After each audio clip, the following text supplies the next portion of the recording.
Uma saudação bem calorosa para os internautas, os irmãos que estão nos ouvindo através da internet. Exatamente. E tome exortação na rede. Amém.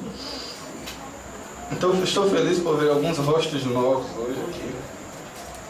E de rever alguns que eu não... fazia uns dias que eu não tinha visto. Eu sei que é por motivos superiores. E Deus sabe muito mais. Estou com saudade do irmão Daniel e sua família. Eu sei, mas Jesus vai resolver e botar tudo no lugar. Amém. Amém. Os irmãos, manda a paz do Senhor para ele. Semana passada a gente começou a lição sobre o assunto desse trimestre é vencendo as aflições da vida. E a gente começou falando, né? No mundo tereis aflições. E a gente falou um pouco sobre aquela pergunta, né? Que eu disse a vocês. Por que o crente sofre? Né? Mas hoje a gente vai meditar sobre outra pergunta que não é muito diferente da pergunta da semana passada. Por que o crente adoece?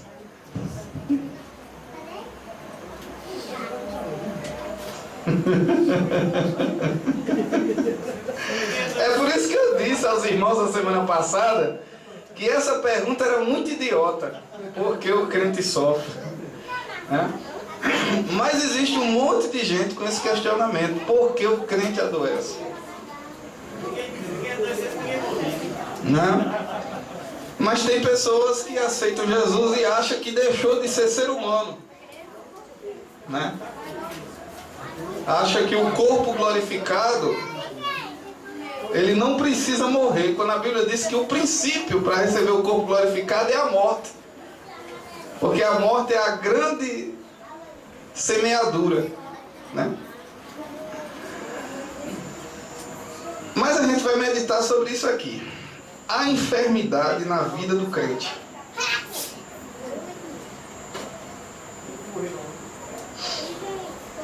Os irmãos abram no livro de Isaías, capítulo 53.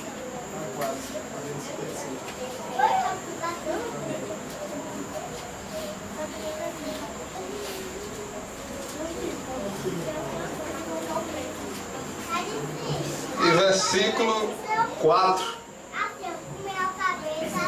Verdadeiramente, Ele tomou sobre si as nossas enfermidades e as nossas dores levou sobre si, e nós o reputamos por filho, ferido de Deus e oprimido.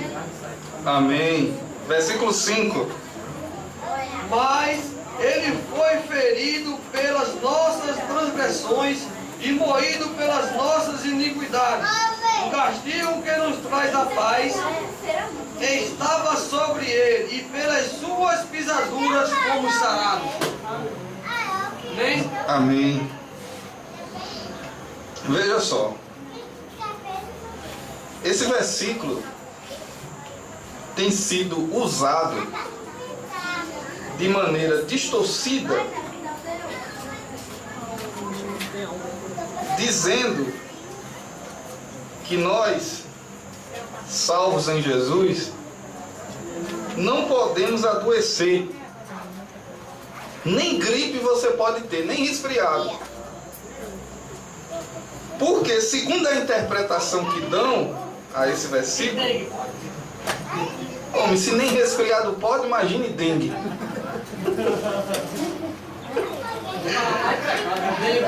Aí diz assim: verdadeiramente Ele tomou sobre si as nossas enfermidades e as nossas dores levou sobre si.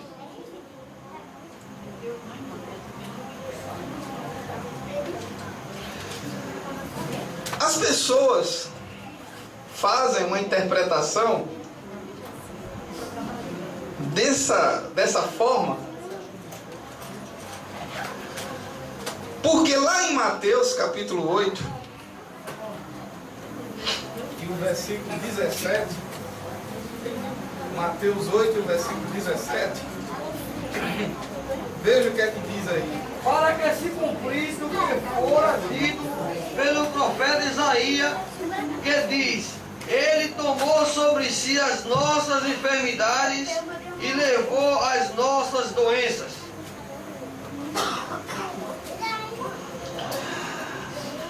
A Bíblia diz que aqui nessa passagem, Jesus curou todos os que estavam enfermos. Aí Mateus faz uma leitura.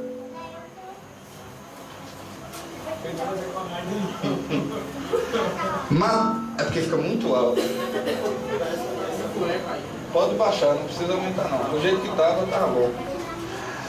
Mateus faz a leitura acerca da profecia de Isaías e diz: para que se cumprisse o que fora dito pelo profeta Isaías, que ele tomou sobre si as nossas enfermidades e levou as nossas doenças.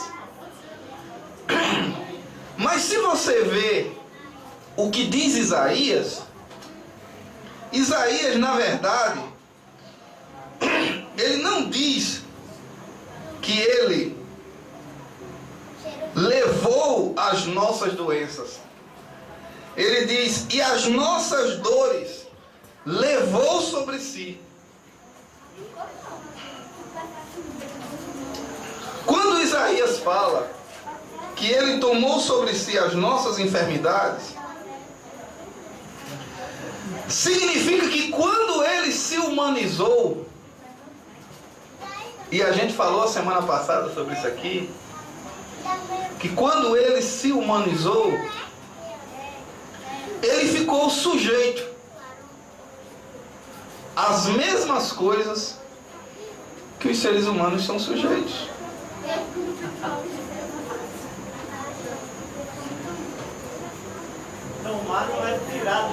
Aí você pergunta: mas e Jesus? Como Jesus podia adoecer?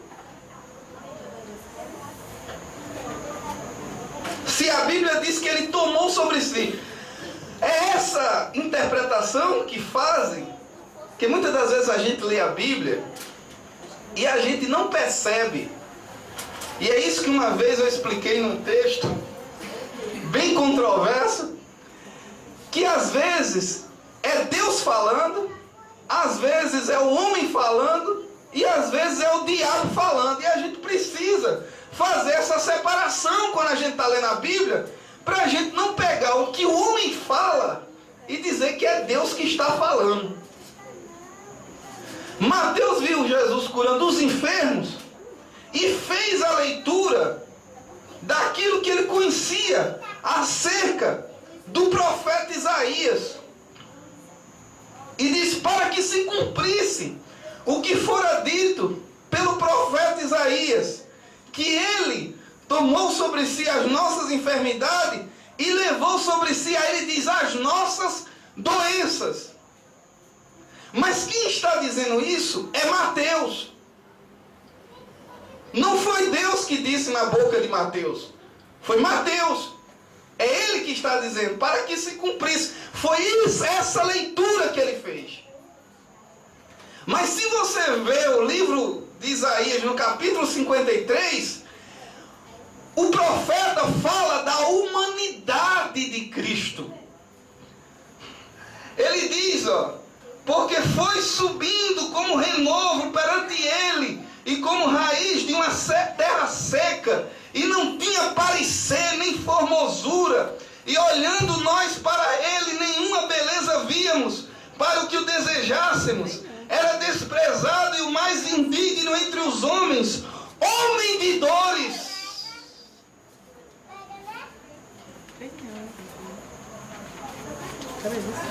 O Jesus que Isaías fala não era um super-homem, era um homem de dores.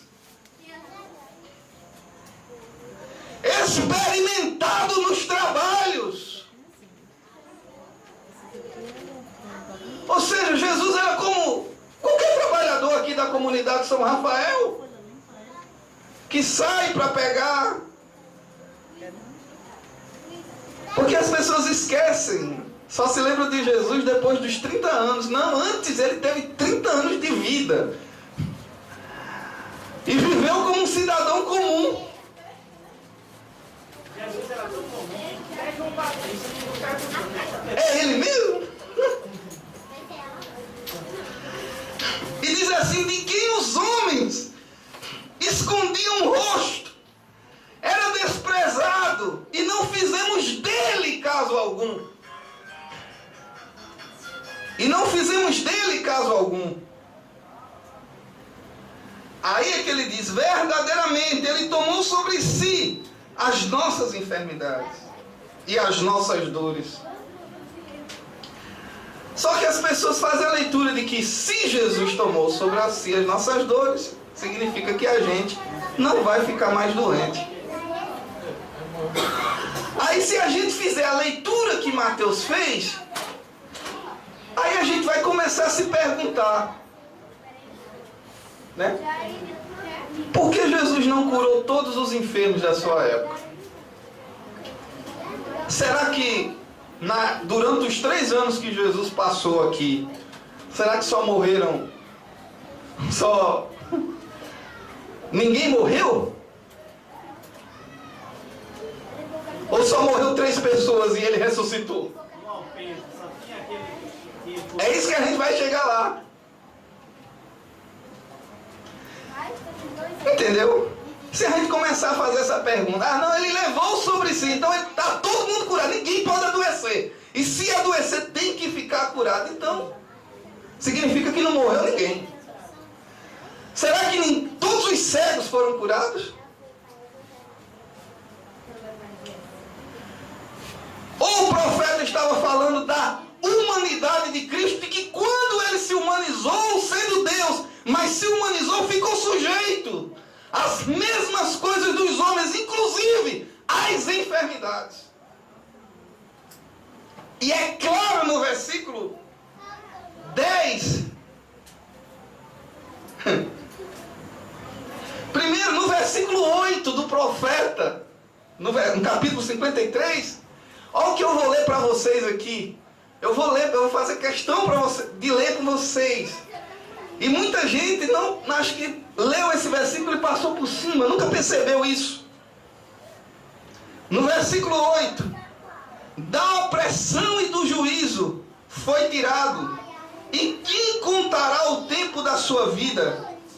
Porquanto foi cortado da terra dos viventes. Ele nem fez a trajetória normal de um ser humano, que nasce, cresce, chega até o clímax, até o ponto mais alto da vida, depois vai descendo devagar, vai ficando cansado, vai arrastando os passos, depois começa a usar óculos porque não consegue mais ver direito, daqui a pouco adoece, daqui a pouco está de cama e morre.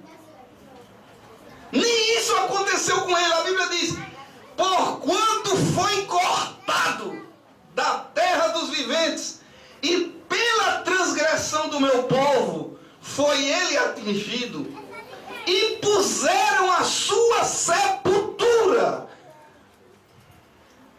Ele está falando de um homem normal que morre, com os ímpios e com o rico na sua morte, porquanto nunca fez injustiça, nem houve engano na sua boca. Agora presta atenção nisso aqui.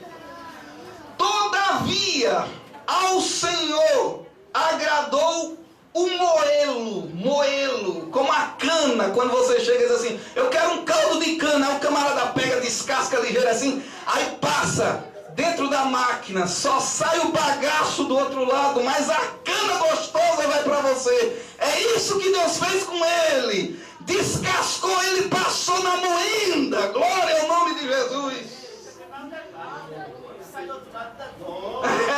E passa de novo. Todavia o Senhor agradou moê-lo. Agora preste atenção nisso. Fazendo enfermar.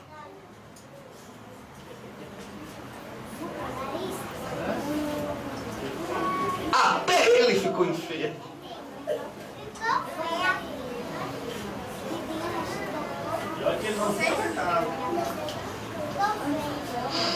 Agora,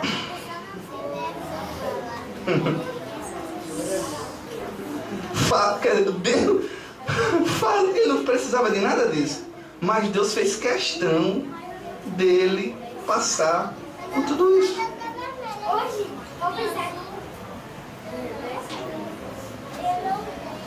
Somente por uma razão. Hebreus.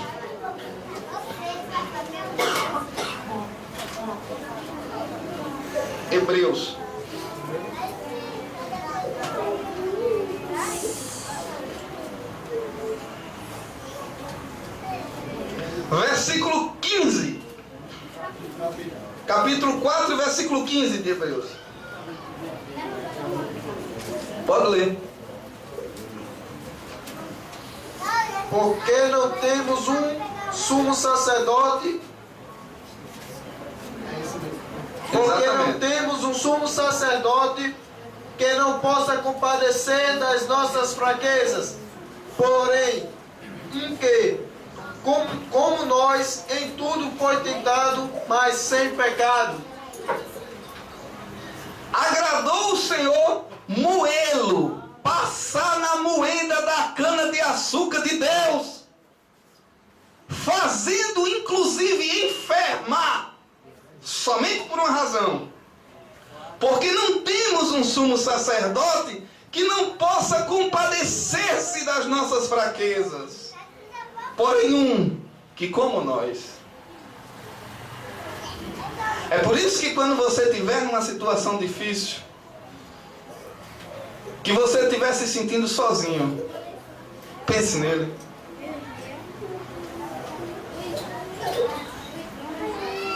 Mesmo que todo mundo haja com insensibilidade diante da sua situação, mas a Bíblia diz, nós temos um sumo sacerdote que como nós. Em tudo foi tentado, mas sem pecado. E o interessante, meus irmãos, é que a palavra fraqueza que ele usa aí no texto, que possa compadecer-se das nossas fraquezas, é a mesma palavra que é usada no livro de Mateus, no capítulo 8, e no versículo 17, que a gente leu aqui. Ele tomou sobre si as nossas... Ele tomou sobre si as nossas enfermidades. A mesma palavra usada no Novo Testamento para enfermidade é a mesma palavra usada para nossas fraquezas.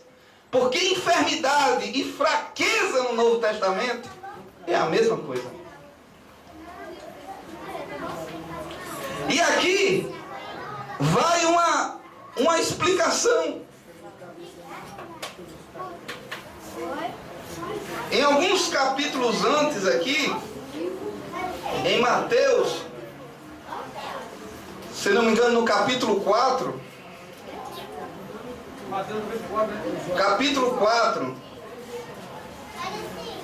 que fala também, capítulo 4, e versículo 23, diz assim: e percorria Jesus toda a Galileia, ensinando nas suas sinagogas e pregando o evangelho do reino e curando todas as enfermidades e moléstias entre o povo. Em outras traduções tem e doenças. É que existe uma diferença entre doença e enfermidade. Então quando a Bíblia faz essa associação entre enfermidade e fraqueza, ela está correta. Porque quem faz você ir ao médico não é a doença, é a enfermidade. A enfermidade é o sintoma, é a reação do corpo, é o alerta que diz para você que você não está bem. É a enfermidade que te leva ao médico. É por isso que fraqueza, quando comparado à enfermidade, é a mesma coisa, porque o doente geralmente se sente fraco. E fraqueza não é a doença, é o sintoma. Entendeu? Então é a fraqueza que leva o doente ao médico. Aí quando a pessoa sai de lá e sai, ele chega com a enfermidade e sai com a doença. Sabendo o diagnóstico. Então existe essa diferença. Entenderam? Então, irmãos, quando a Bíblia fala que ele sofreu enfermidades, olha um exemplo aqui, ó, Mateus. A gente deu até esse exemplo semana passada. Mateus capítulo... Acho que é Mateus não, Marcos. Marcos capítulo...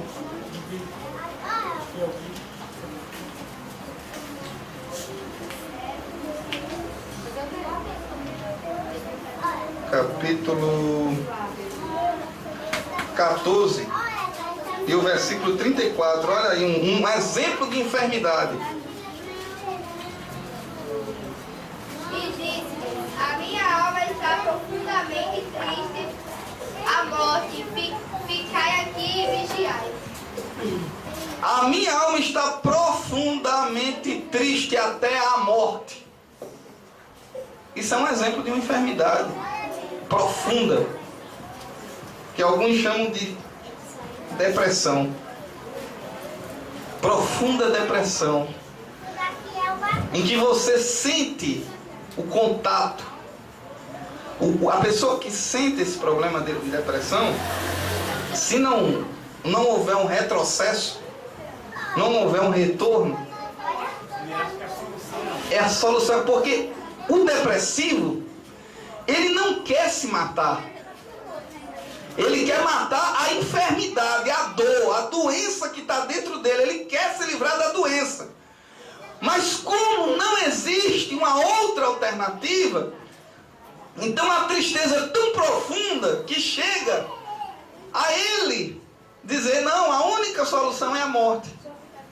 Então ele se mata, não é para se matar, é para matar o que está matando ele aos poucos.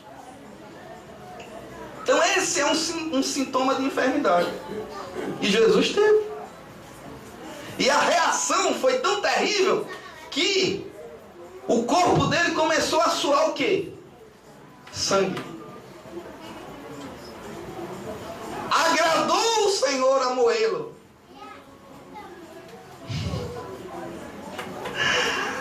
Mas todo mundo, mas o interessante é que muita gente acha que todo mundo vai ser como Ezequias. A nossa leitura bíblica em classe, que até o nosso pastor Joinha leu no livro de Jó, um texto bem semelhante com o que aconteceu com Ezequias. Que Ezequias, né, o pai de Ezequias era um tirano, era um diabo, era o diabo.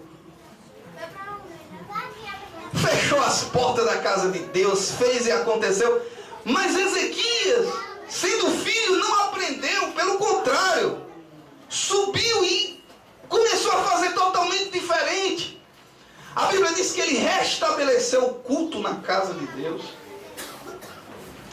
A Bíblia diz que Deus deu uma vitória a ele tão grande, sem ele precisar, se fosse hoje, disparar um tiro ou atingir um golpe de espada em alguém, porque a Bíblia diz que um anjo, durante uma noite, conseguiu matar 185.000 assírios, somente por causa do choro desse homem quando ele entrou na casa de Deus, sabendo que ele não tinha condições de enfrentar Senaqueribe. Mas Deus mandou o profeta lá e diz: olha, fica quieto, porque a guerra, enquanto era com você, estava tudo bem, mas ele não desafiou você, ele me desafiou. Quando ele disse, quem são os deuses de Jerusalém? Se os deuses das outras nações pagãs caíram, todas as nações aí tinham deuses e eu passei por cima dos deuses dela, não teve prece, não teve oferenda, não teve nada que fizesse com que as nações ficassem de pé. Agora é o teu Deusinho que vai te salvar, Ezequias. Aí Ezequias pegou a carta, colocou no altar de Deus e disse, olha Deus, a guerra é tua, não é mais minha. E Deus disse, está certo, ele vai ver que aqui a coisa é diferente, glória ao nome de Jesus. Não a fraca seria lançada. Exato. Agora Ezequias, que obteve essa vitória política nacional e internacional, adoece.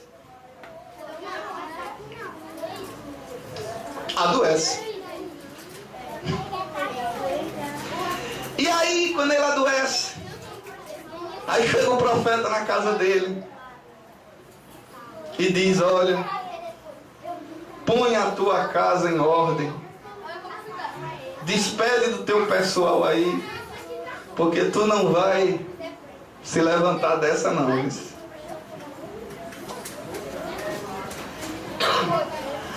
Aí ele todo humilde, olha para a parede, começa a chorar e diz, Senhor, eu andei tantos anos na tua presença.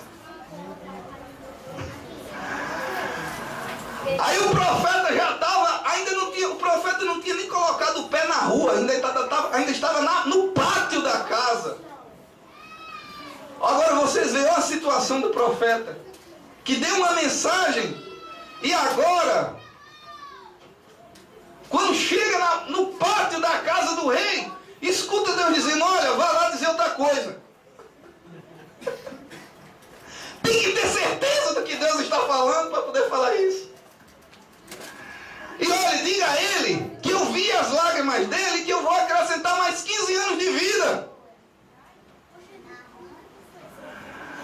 Ou seja, além de curar a enfermidade, não só foi curar a enfermidade, ainda deu um crédito de 15 anos. Mas não só foi um crédito de 15 anos. Deus ainda chegou para ele e disse, ele perguntou a Deus, em qual é o sinal que depois de 3 dias eu vou subir à casa de Deus? Aí o profeta disse, olha, tu está com tanto crédito lá em cima, Deus te curou, ainda te deu 15 anos a mais, e ainda disse assim, ó, tu quer o quê? Tu quer que o relógio vá para frente ou vá para trás? Escolhe aí, 10 graus para frente ou 10 graus para trás? Aí ele disse, olha, 10 para frente é muito fácil. Eu quero, mas já que eu estou com crédito, eu vou usar o parcelamento até o máximo. Eu quero é que volte 10. E naquela época não era o relógio de tirar a bateria, ou senão como do teu telefone celular que o camarada adianta e avança. Não, meu filho, ali era o relógio de sol. Era de acordo com o movimento da terra, a sombra ia para frente ou ia para trás. Então não tinha como enganar. E aí simplesmente o milagre foi tão maior, mas foi tão maior que nem o de Josué, porque o de Josué, a Bíblia diz que Josué disse assim, sol, para, lua, detente, parou, mas com Ezequias o negócio foi maior, voltou, glória ao nome de Jesus. Não foi o sol e a lua que parou, não, foi que o sol voltou à sua sombra. Deus fez pela primeira vez que Ezequias pudesse viver o mesmo momento 2 vezes.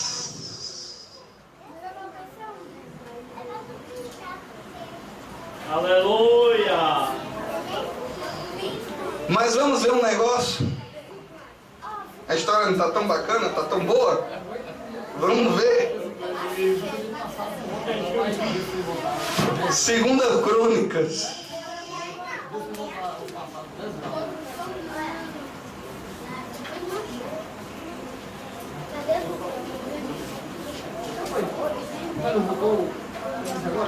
Versículo 32. E versículo 25. 32 e versículo 25. Mas não correspondeu Ezequias ao benefício que lhe fez, porque o seu coração se exaltou, pelo que veio grande indignação sobre ele e sobre Judá e Jerusalém.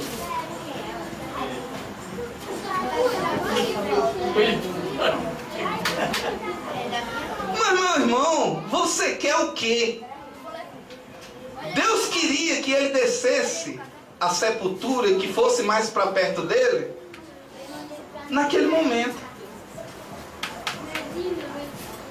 Mas Deus, pela sua misericórdia, concedeu a ele mais 15 anos. Meu irmão, você quer o quê? Vitória nacional, vitória internacional, cura da enfermidade, 15 anos a mais e o relógio de Acais voltando 10 graus. Tu acha que um ser humano aguenta uma coisa dessa? Tu acha que a mente humana não vai surtar?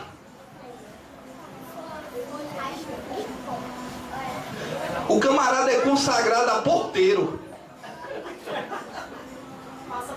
Já fica diferente. Passando por cima de mim essa semana. Foi consagrado administrador. Passando por cima dos porteiros. Essa semana é uma luta que só Jesus, sabe? O irmão não tá vendo? Às vezes tu trabalha com uma pessoa que é tão bacana, mas de repente ele recebe um brilho diferente de outro homem. Não é profeta nenhum que chega para ele não, dizendo, ó, tu quer que o relógio avance, atrase. Não é nada disso não, é besteira.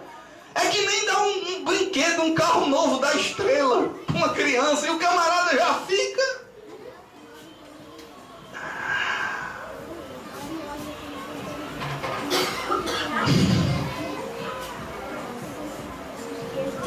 Tem muita gente hoje, Edson, pedindo umas 15 anos, né? E Deus dizendo, eu quero lhe guardar agora, porque se eu lhe der mais 15... Até agora você viveu de acordo com o que eu queria que você vivesse. Mas se eu der mais 15, você vai viver da maneira que você quer viver. Porque você vai pegar esses 15 e vai dizer, esses 15 anos são meus. Esses 15 anos são meus. Pode, fica à vontade. Deus abençoe. Boa noite. Boa noite, abençoado. Então esses 15 anos são meus. E foi isso que Ezequias sentiu no coração. Quando Deus deu a ele mais 15 anos de vida, aí ele disse, eu estou com esse crédito todinho, agora eu vou fazer o que eu quero. E ele ficou com o coração tão soberbo, mas tão soberbo, que um dia chegou os príncipes lá, distante da terra da Babilônia, e ele não sabia que era um golpe, que era uma emboscada, e eles chegaram com presentes. Imagina, a Babilônia nunca foi amiga de Israel, nunca foi amiga dos judeus, e agora chega os príncipes da Babilônia, querendo se ajoelhar aos teus pés, e Ezequias ficou tão...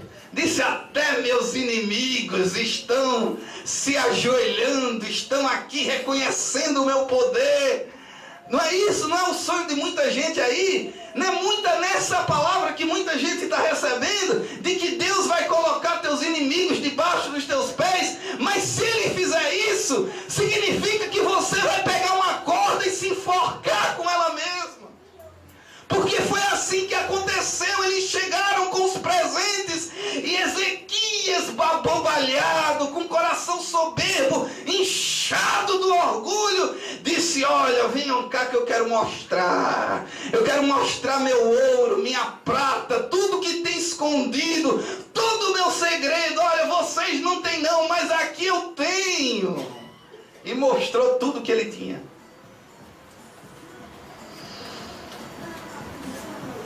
E quando ele saiu, chegou o profeta. Interessante que o profeta só chega nas horas que não é para chegar. Aí o profeta chegou e disse: o que foi que tu fizesse?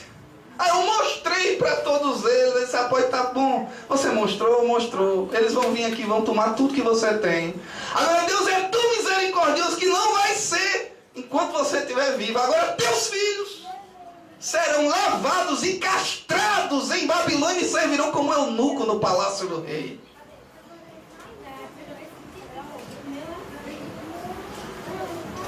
Existem pessoas que adoecem.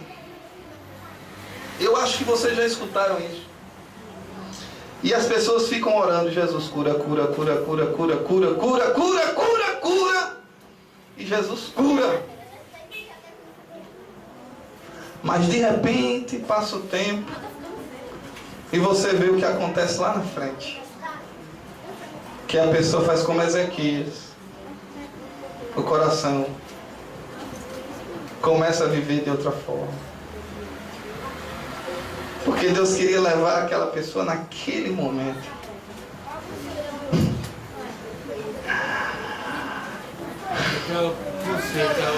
Queria levar naquele momento, naquela hora. Mas aí Deus encheu de tão... É por isso que o crente adoece.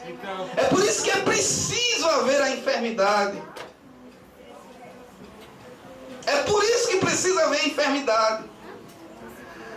Veja aqui no livro de 2 Reis. Veja um exemplo aqui do profeta. Olha, o grande profeta de Deus. Para vocês verem que profeta de Deus também adoece. Capítulo 13, versículo 14. Veja aí. Segundo... Pronto, só ia até aí. Eliseu estava doente de quê? Da sua... De que morreu.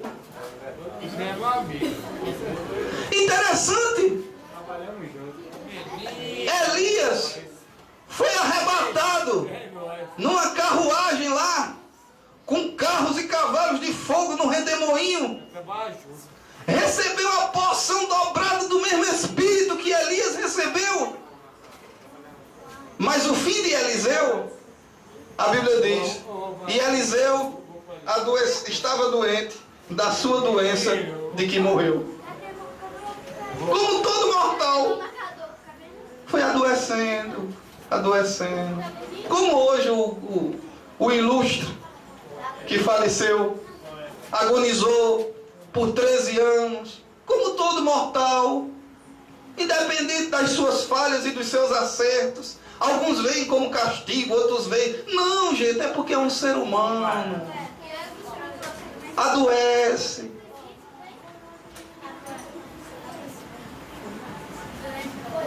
Conheci uma moça, eram 2 irmãs, 22 anos. Ela começou a sentir um problema no olho. E os médicos, achando que era problema na vista, no final descobriram que era um tumor no cérebro.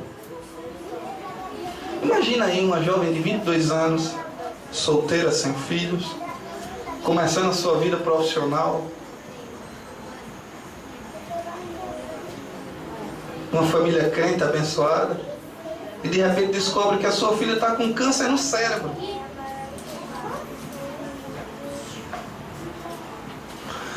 Mas o interessante é que se cumpriu na vida daquela moça o que está escrito em Provérbios capítulo 18, versículo 14. Veja aí. E versículo 14. O Espírito do Senhor, o Espírito do homem aliviará a sua enfermidade, mas o Espírito abatido, quem o levantará?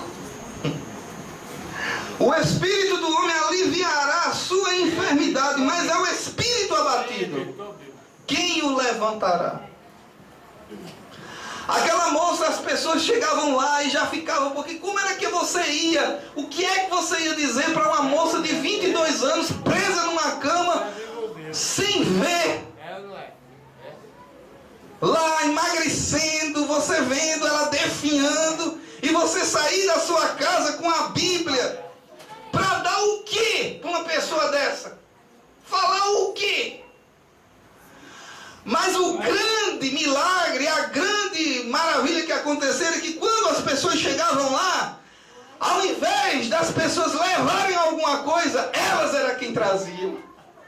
Aleluia!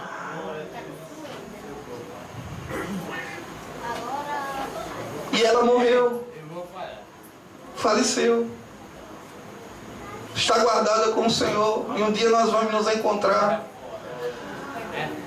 Mas é assim, é a vida do ser humano. É por isso que o salmista disse, o próprio Moisés disse: ensina, Senhor, a gente contar os nossos dias, para que a gente alcance um coração sábio.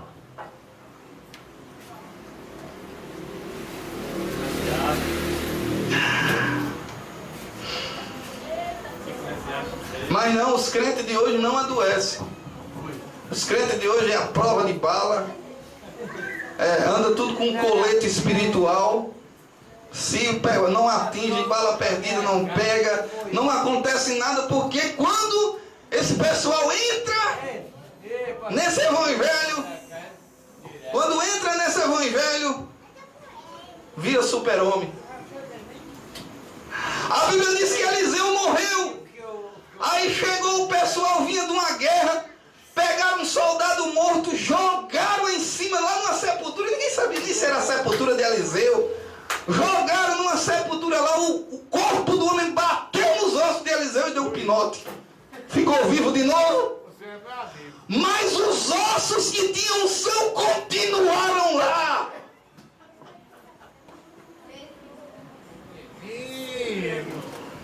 O osso, não, porque não é o osso que ressuscita, não, é Deus, glória ao nome de Jesus. Ele apenas usou o osso. Para Deus era como uma queixada de jumento seca que se viu para matar 1000 filisteus, não tinha diferença nenhuma. Osso para Deus é osso e vai continuar sendo osso, mesmo que levante o defunto. Glória ao nome de Jesus. Então, se os ossos do profeta continuaram mortos, mesmo ressuscitando o profeta, joga fora essa rosa de papel, porque não vai servir. Glória ao nome de Jesus. Joga fora essa vassoura, porque não vai servir. Vassoura é vassoura, terra é terra, osso é osso. Agora Deus continua sendo Deus. Glória ao nome de Jesus. Copo d'água, joga fora.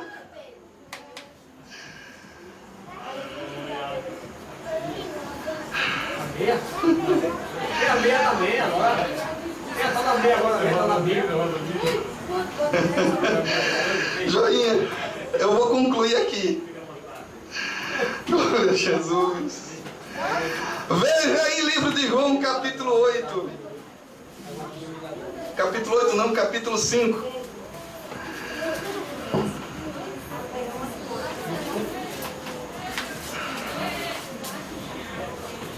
E versículo 6. E Jesus, vendo ele deitado, e sabendo que estava neste estado havia muito tempo, disse-lhe: queres explicação? Meus irmãos, eu fiquei maravilhado com aquela palavra de quarta-feira.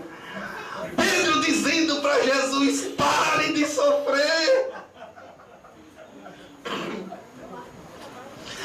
E eu descobri, junto com Joinha, que na época de Jesus já existia a teologia da falsa prosperidade. Disfarçada, os personagens eram outros, mas sempre existiu. E esse rapaz aqui foi vítima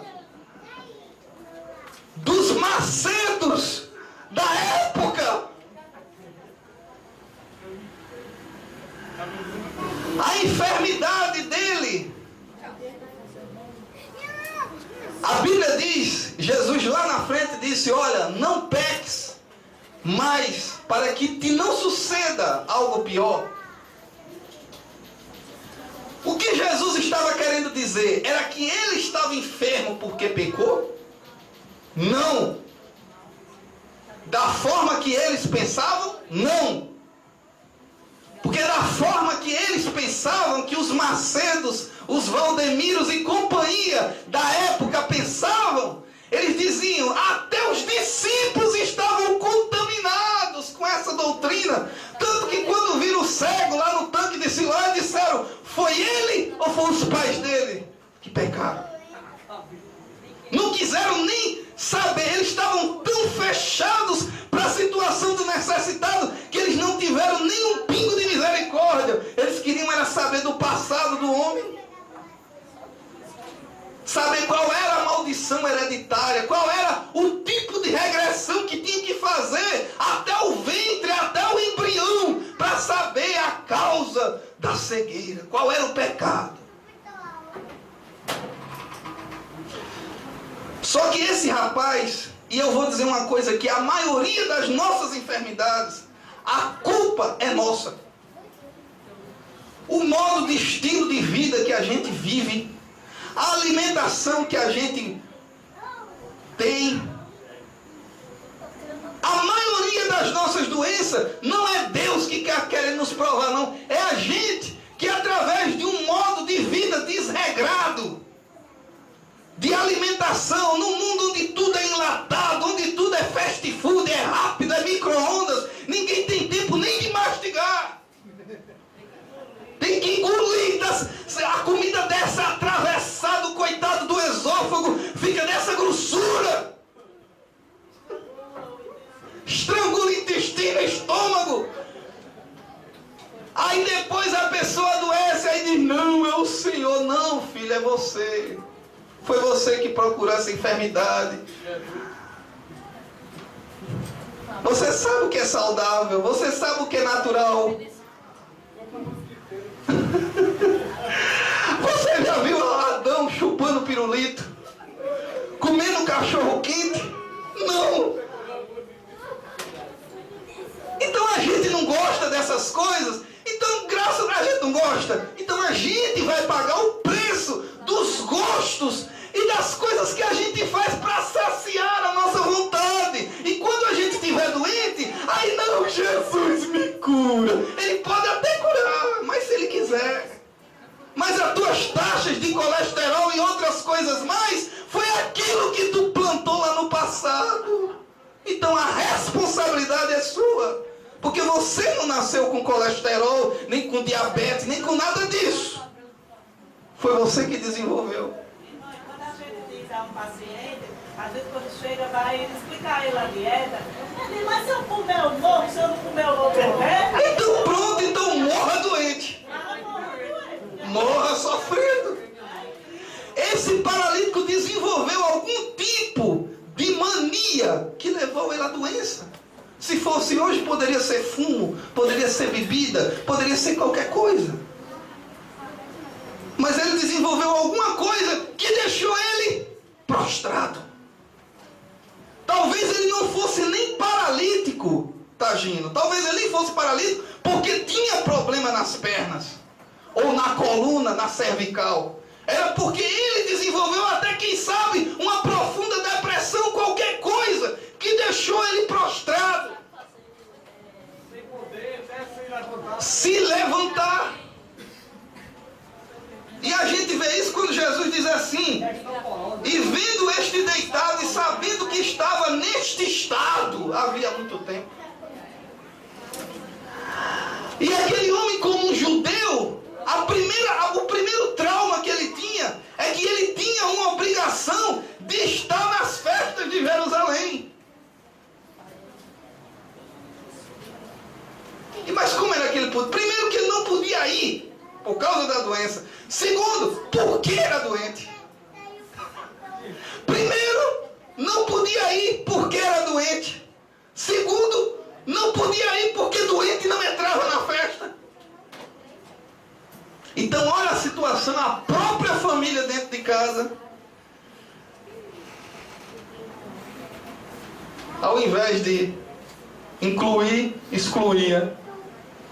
Mas aí ele ficou sabendo que ele não podia entrar no templo em Jerusalém, mas fora do templo tinha uma igreja paralela, chamada Betesda, que, por ironia do destino, quer dizer casa de misericórdia. E disseram para ele que naquela igreja tinha um anjo. Não era Jesus que curava as pessoas, era um anjo que descia uma vez por ano. E o primeiro que tocasse na água após o anjo agitar, não podia ser o segundo, tinha que ser o primeiro, recebia a cura. E o coitado do rapaz desesperado, porque ele queria participar da outra festa. Ele queria participar da festa da religião, mas não podia, porque doente não entrava. Então ele foi para uma igreja, onde a personagem principal era um tanque e um anjo. Só que quando ele chegou lá, ele descobriu que os obreiros da igreja eram os mesmos que participavam da festa de Jerusalém, que não incluía, mas os excluía ele do mesmo jeito. E os próprios doentes eram contaminados por aquele espírito de competição. Porque o que se rolava dentro daquela igreja era o seguinte: quem vai receber a bênção primeiro? Então lá não existia nada de amor, de mensagem, de um ajudar o outro, não. Era um passar na frente do outro, para ver quem descia, quem chegasse primeiro. Se tu chegou atrasado, irmão, azar teu. Ninguém aqui te ajuda, é cada um por si. Então se o coitado do rapaz já chegou prostrado, com um clima desse, com uma igreja dessa, A primeira Paralimpíada, a corrida ao tanque. Corrida ao tanque. Se o rapaz chegou doente, irmão, imagina depois de 38 anos, toda vez que ele fazia um esforço para se levantar, puf, descia outro. Imagina como estava a alma desse ser humano. Imagina o ponto cego para ver água.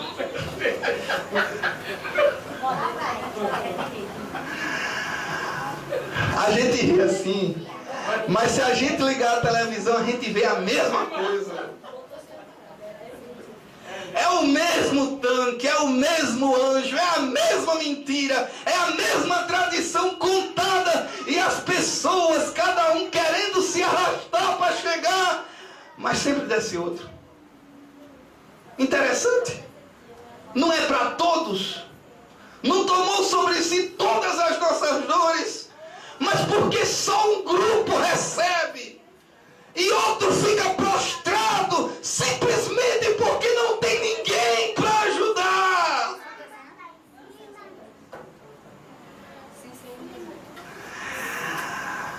E Jesus desceu para a festa.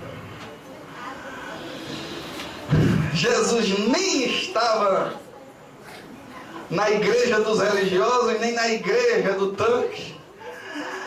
Mas de vez em quando Jesus entra nessas igrejas. De vez em quando. E sabe por quê? É por causa desse homem. Não é porque ele está de acordo com o que está acontecendo com o anjo. Não é porque ele gosta do anjo nem do tanque, não.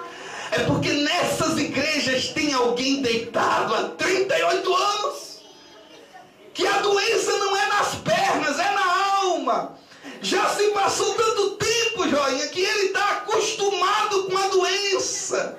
Ele está que nem aquelas pessoas, como eu vi uma determinada vez um homem, acho que vocês já viram aí, ele tem um caroço na barriga, e ele senta lá próximo do banco e fica pedindo esmola. E uma vez eu cheguei em Itabaiana, e o mesmo homem estava na feira livre com um caroço lá, pedindo esmola. A pessoa se acostumou com a própria desgraça. Ela não tem mais forças para lutar, porque a pior doença não está no corpo, está aqui. Se acostumou. E o paralítico já estava tão acostumado com a situação dele, que Jesus chegou para ele e não curou direto, não. Ele disse: tu quer ficar curado? Eu não vou dar você comprar aqui.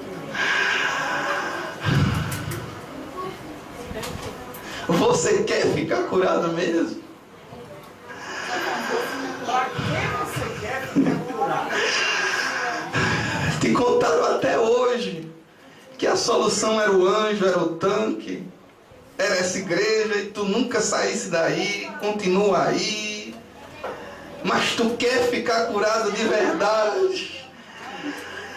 Tu primeiro vai ter que admitir que existe uma alternativa, que não é o tanque, que não é o anjo. Glória ao nome de Jesus. Porque essas pessoas que dizem que o crente não pode ficar doente porque ele tomou sobre si as nossas dores, são os maiores interessados para que as pessoas fiquem doentes, oprimidas, endemoniadas, com problemas financeiros. Porque se todo mundo for resolvido o seu problema, ele fecha o negócio dele, ele fale, ele vai ter que trabalhar, vai ter que buscar alguma coisa. Então isso que contam para você é mentira. Eles são os maiores interessados para que você fique doente. Porque se você está doente, é dinheiro para ele. Ele não fecha o negócio dele. Tanto que quando Jesus disse: levanta-te e anda, nunca ninguém tinha estendido a mão para aquele rapaz. Só foi ele colocar a cama nas costas, a esteira nas costas, e sair no meio da rua. Já encontrou algum dos obreiros na rua dizendo: olha, tu não pode levar a cama porque é sábado, volta para lá. Glória ao nome de Jesus.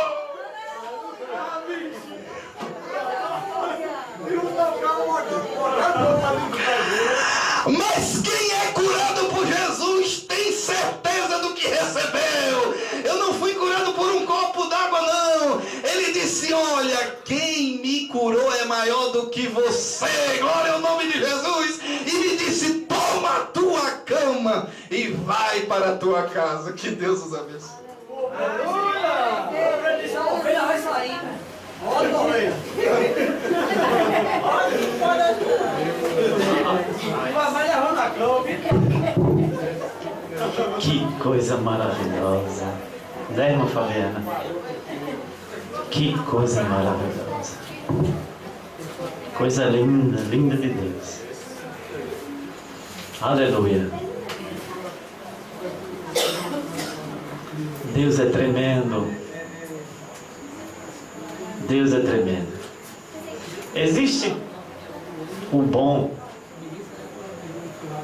Existe o bom que vem para o mal. E existe o mal que vem para o bom. E você procura o bom que vem para o mal. Você procura. Por exemplo, se a gente trouxesse pirulito, chiclete, bombons, quem é que não queria aqui? Todo mundo não queria? Mas a gente não sabe que ele faz cárie no dente. E essas caras vai produzir dores pra gente?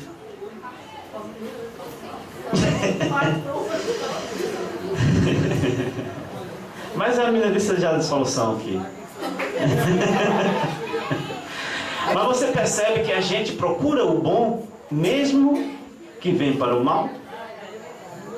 Agora, o mal que vem para o bom, a gente não procura. Ninguém quer o mal que vem para o bom. Quem quer tomar Benzetacil aqui. Quem quer tomar? Olha, tá vendo aí? Já tomou, já? Olha aí, né? Só quem sabe é quem toma, viu, Mamabel? Deus te abençoe. Você é corajosa demais. Agora, por que ela tomou? Porque sabe que esse mal vai fazer um bem para ela. Tá vendo aí? E às vezes a doença vem para o bem. Mas a gente olha. Eu fui visitar Diego, eu digo, meu Deus, só a graça. Mas Deus falou lá dentro, existe mal que vem para o bem. Eu disse até a ela, é melhor ele aqui do que lá. Do jeito que ele está aqui, ele é melhor aqui do que lá. Porque ele, do jeito que ele está refletindo. Ele está querendo fazer as coisas e não pode. Ele está querendo sair, não pode. Ele está querendo falar, não pode. E aí ele começa a refletir.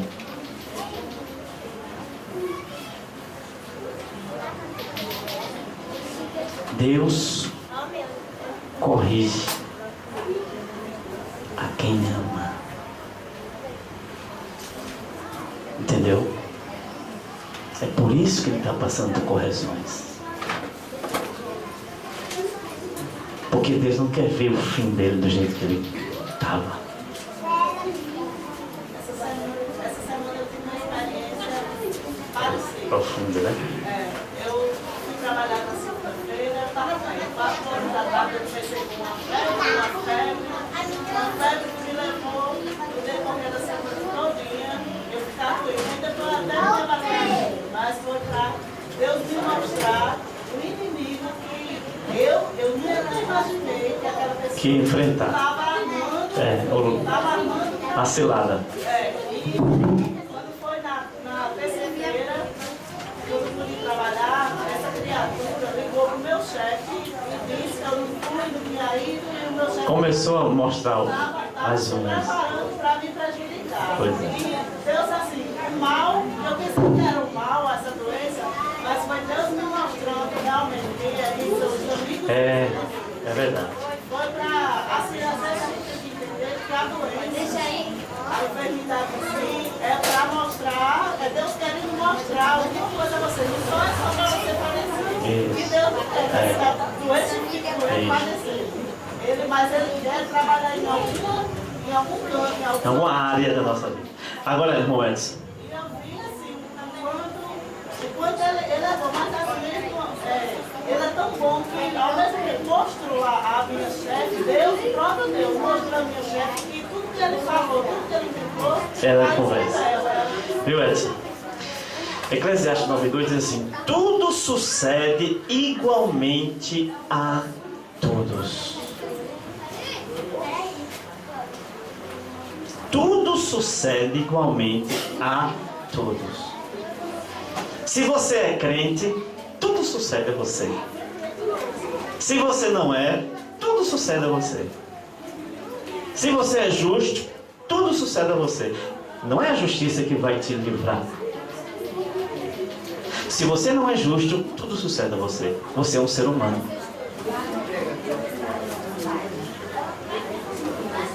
Só tem uma diferença. Só tem uma diferença. Qual que você escolhe? Sofrer como justo ou sofrer como ímpio? A única escolha que você pode fazer é essa na vida. Mas o sofrimento ninguém escapa. Você quer sofrer com Jesus ou quer sofrer sem Jesus?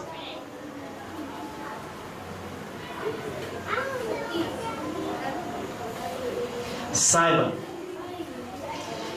que quando você sofre com Jesus, você tem uma esperança viva.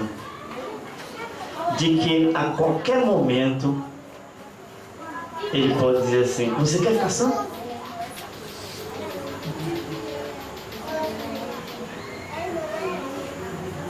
Mas enquanto ele não pergunta isso, ele está trabalhando nas áreas da tua vida. Porque o silêncio de Deus é a hora de você também silenciar. Porque é a hora que Ele está trabalhando nas áreas da tua vida. Tem muita coisa, Fabiana, que Deus está botando no lugar, tanto em você como em Diego. Muita coisa Deus está colocando no lugar. Tirou do lugar para botar no lugar. Desarrumou para arrumar. Aleluia. A gente, quando vai fazer uma limpeza na casa, a gente não tira o móvel, né? Não tira para tirar as poeiras. A gente nem sabe que tem casa de aranha por trás da geladeira, por trás do cozinho. A gente nem sabe, mas quando puxa, tá lá o ninho. Paulo oferece um evangelho recheado de aflição. Mas sabe por quê? Porque você vive numa comunidade mergulhada nos deleites e apetites carnais. Basta você ligar a televisão agora quando chegar em casa.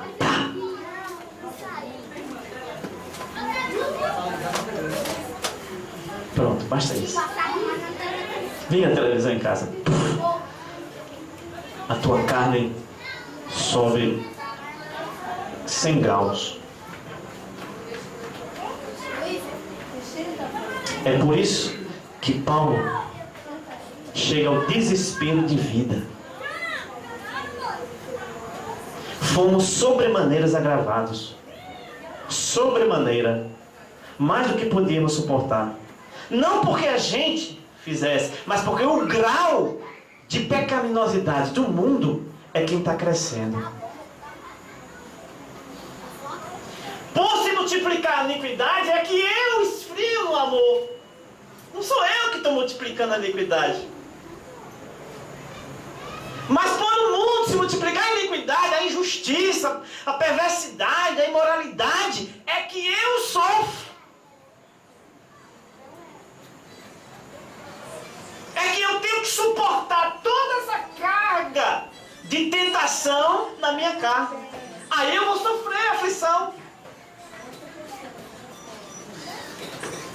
Mais do que eu posso suportar. Mas, não porque ele vem para cima de mim, mas é porque o mundo está muito mais. Aí Jesus chega para você e diz: ei, a minha graça te basta.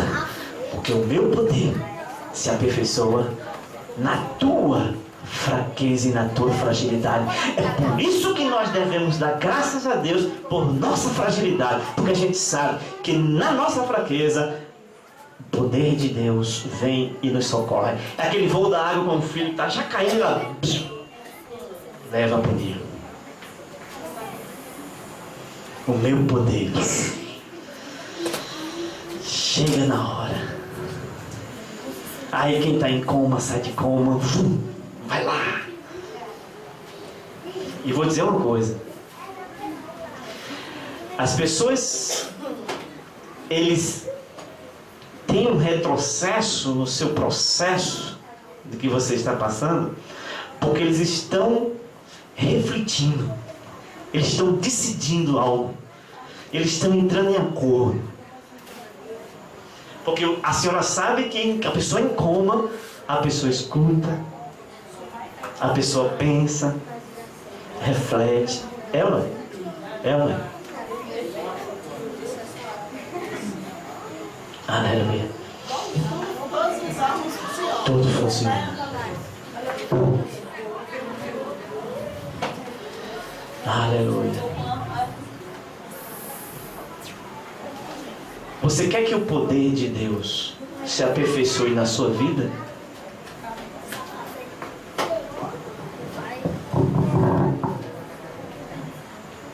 Glorifique a Ele na sua fraqueza.